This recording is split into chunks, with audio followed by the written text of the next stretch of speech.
Burning the Couch, Some Stories of Grace, a personal essay by Robbie Taggart. This essay by Robbie Taggart won first place in the 2019 Richard H. Craycroft Personal Essay Contest, sponsored by BYU Studies. Read for you by the author. One day, when I was a snarling, baffled, holy teenager, 4 friends and I found a lonely-looking couch on the side of the road. It had a sign on it that said, "Free." Our minds immediately began to scroll through the brilliant possibilities presented by such a couch, such a gift. Someone thought we could hike it up to our favorite camping spot in the mountain and sit upon it amid the trees and weeds and clouds and birdsong and rejoice in the incongruity of it all. But the thought of mountain snails and mildew sharing our couch led us in different directions. We thought of hiking it up to the top of some cliffs and hurling it off like an enormous brown baby bird that hasn't yet learned the art of flight. Someone wisely interjected that we might perhaps unwittingly hit some unsuspecting hiker and spend the rest of our adolescence behind bars, which was remarkable wisdom if you stopped to consider that there wasn't a fully developed prefrontal cortex among us. Finally, someone suggested driving it down by the lake, slicing it up with knives, dousing it in gasoline, and setting it on fire. Of course, the sense and beauty of this idea descended on all of us in unison, like a shared revelation.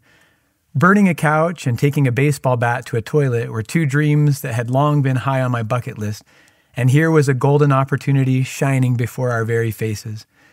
We borrowed my mother's minivan, emptied it of the back seats, loaded the couch, and drove down toward the marshy land near the lake. We sought a spot away from public eyes. We found a perfect little stand of cottonwood trees, dry with summer thirst. We took our knives to the couch with gusto. We slashed and laughed, wild with the joy of it. We jumped and howled and threw pieces of couch stuffing into the air. It was like a scene from Lord of the Flies. Then we drenched the erstwhile couch in gasoline, lit a match, and stepped back, smiling. The flames and smoke immediately ascended like the pillar that guided the Israelites through the wilderness. The couch crackled like some ancient burnt offering. One friend had the sagacious forethought to bring a fire extinguisher from home. When the flames were almost 20 feet high and licking the trees, my friend rushed forward with the extinguisher. He pressed down the lever and expected a spray.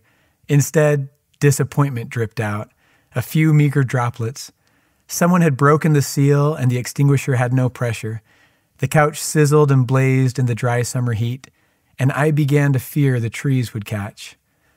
A school bus drove by on the road that was just visible through the trees. A few minutes later, it drove by again, this time more slowly.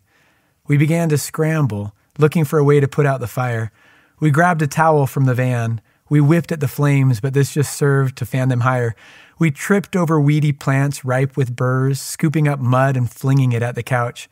We dipped the towel in the little water we could find and tried to wring it out over the blaze. The fire grew hotter and angrier and higher and wilder. I began to feel the despair of powerlessness. Then we heard the sirens. My heart sank, imagining the angry face of the police officers as he cuffed me and threw me into the back of his car like some petty criminal. I pictured my father's frustration at finding his delinquent son on his doorstep, accompanied by the police.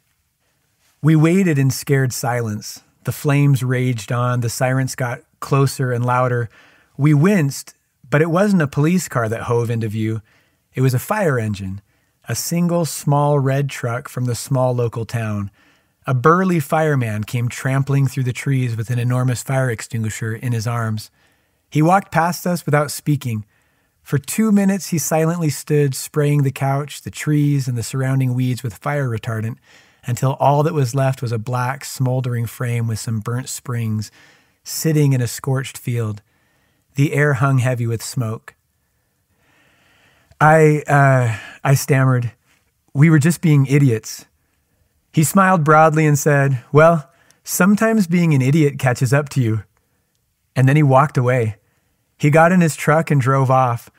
We stood for a moment waiting for the fist to fall, for the police sirens, for the handcuffs and the condemnation, but they never came. We looked at each other for a moment, stunned.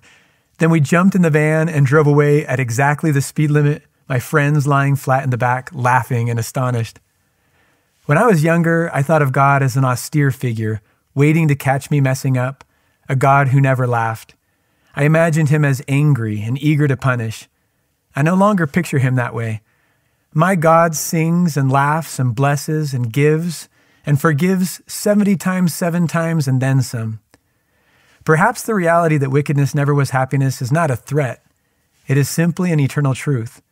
Sometimes we light our lives on fire. Sometimes being an idiot catches up to you. We scramble and worry. We get burned and scratched, and we lose hope. Then God shows up like that firefighter that day by the lake, ready to help and wearing a smile. Into our desperation and anguish, grace arrives to put out the flames and then hands our lives back to us, somehow restored and shining, a flame with a new holy light that does not consume, but only warms and illuminates. Grace is a gift, unmerited and always surprising. I sense that grace arrives not only for our foolishness, but for our brokenness as well. Fires rage that we never started. Sometimes the world feels so broken, and my heart is broken, and I don't see how God's heart is not broken, except that He is God, and even when His heart is broken, He knows it will not always be broken, because He heals all things, and wipes away all tears from all eyes, personally and one by one, and yes, I believe that. But in the meantime, we live in the face of heartache and hurt, of meanness and menace. The world burns around us, and we stand powerless. For these reasons, we need grace. One time a friend of mine called me, shaking and raging. He told me that his daughter had been raped by a boy who had been a friend of the family. I went over to his house to mourn with him, and he fell into my arms, sobbing. He said he had a 50-cent solution, and he shook in rage and grief. He told me he was going to put a bullet in the boy. Then, without warning, he asked me for a blessing. He wanted to hear the words of God. I laid my hands on his head and waited. What do you say at such a time? Why do daughters get raped? Why do friends shake in our arms? How does such darkness exist in a world that has shown itself to me so often in so much splendor? How does one offer any real comfort, any real hope when you can't fix it, can't take it back, can't change the world? Into that moment, the voice of God came. Grace came. Peace came. Not a cheap peace, but the peace that passes understanding. A grace-given gift. After the blessing, we cried together, and we ached, and we hoped. And that hope tasted like grace. Grace can transfigure bitterness into something shining with the subtle sweetness of hope. Here's another grace story. My friend Brandon was born to drug-addicted parents. His mom was 14, his dad was 15. He had an older brother. You can do the math. By the time Brandon was 3, he was smoking marijuana. By 5, he was doing cocaine. He said that when he went to school, the other kids would make fun of him because he didn't have any underwear, and he was dirty and hungry and smelled like cigarettes and drugs. He would eat maybe once a day at the local food shelter or at the school. His parents were dealing to fuel their addictions. One day in first grade, he told his dad he wasn't feeling well and didn't want to go to school. His father, an enormous, burly, bearded man, punched my friend in his sweet 6-year-old face, breaking his nose and making him bleed and vomit.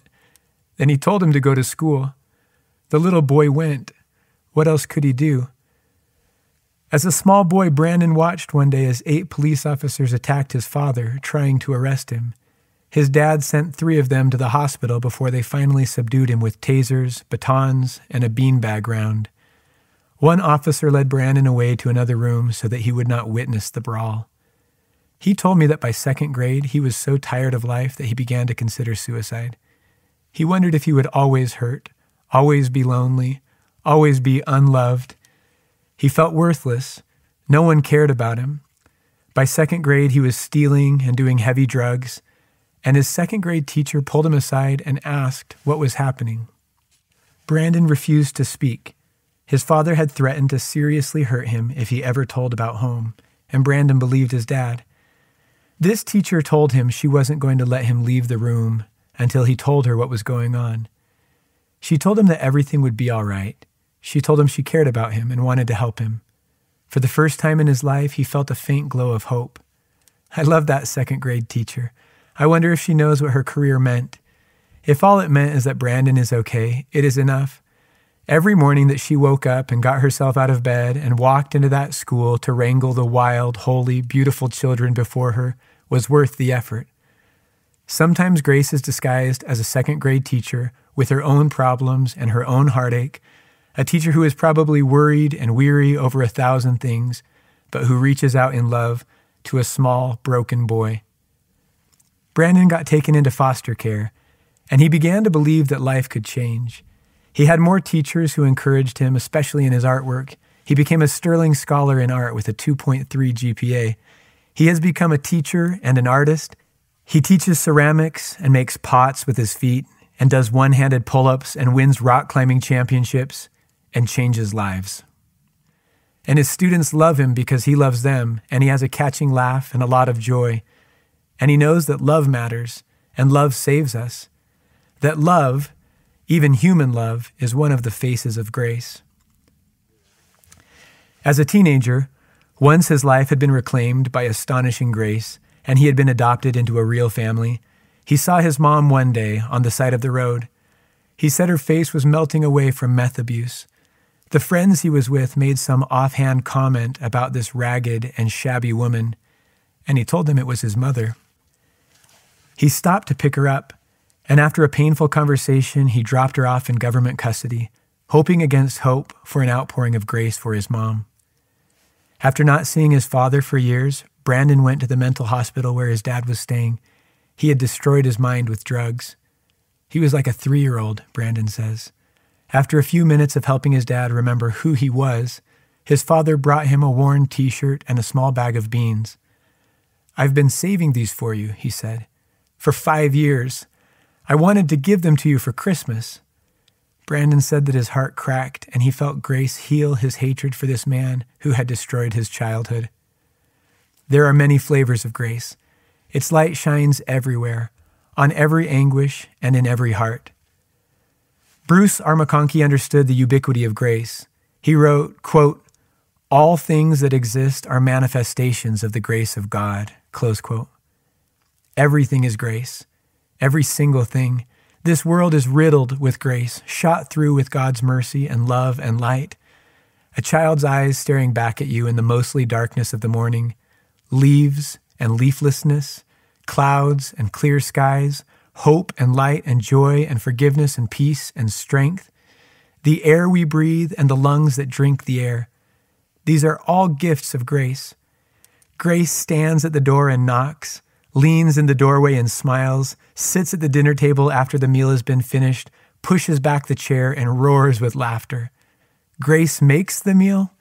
Grace is the meal. The requirement for the reception of grace is ultimately simply the acceptance of grace. It is always already there, like a gift waiting to be opened. We cannot earn it, but we might put ourselves in the pathways of grace. Acknowledgement of brokenness and need, hunger and thirst, the realization that our lives are on fire and we need help, these open the floodgates of grace. The requirement is open eyes and an open heart. It is open arms and an embrace. To see grace is to experience grace. I am reminded that one day the air will begin to shimmer and shake and hum with a music that is not of this world. And a light will come from the east, growing in intensity and brightness, causing the air to shake, to undulate and roll, to swell and to sing, causing the grass to reach and to sing and the trees to shiver with music. And I will feel myself becoming lighter, sorrow and heaviness melting away like snow in spring. Will feel the joy I have always known myself capable of. We'll look around to see others, to find ourselves soaring through the air, to meet the Lord in the clouds, the scripture says. A new song. We will come singing a new song, a song beyond words, but created with human voices, and the voices of others, of angels and gods. I will know the words or the non-words, the motions of the mouth and the movement of lungs, even though I have never heard it, yet know somehow that I have heard it, have known it. I was born from this song, brought forth from this light, and the Lord will wipe away all tears from off all eyes. There will be no more sorrow and no more death. I will know as I am known. I will rise. The earth will become new. Grace will triumph. all things will be new. All things. All things. One of my favorite scriptural passages is found in Zephaniah chapter 3, verse 17. Quote, "The Lord thy God in the midst of thee is mighty. He will save. He will rejoice over thee with joy. He will rest in his love. He will joy over thee with singing." Close quote. I love the image of God resting from the anguish of watching his children hurt, sighing in gratitude when his grace has finally accomplished its full work. God will rejoice over redeemed creation with joy. His relief will burst forth as music, and he will sing. What will that song sound like? What is the sound of grace? When sirens turn to symphonies, when the only cries are rapture, when the fire only sanctifies and heals. When God opens his mouth to sing, I want to be there. This is an audio production of BYU Studies, read for you by Clara Wright and Robbie Taggart. BYU Studies publishes scholarship informed by the restored gospel of Jesus Christ. For more information and access to articles, essays, and more, visit byustudies.byu.edu.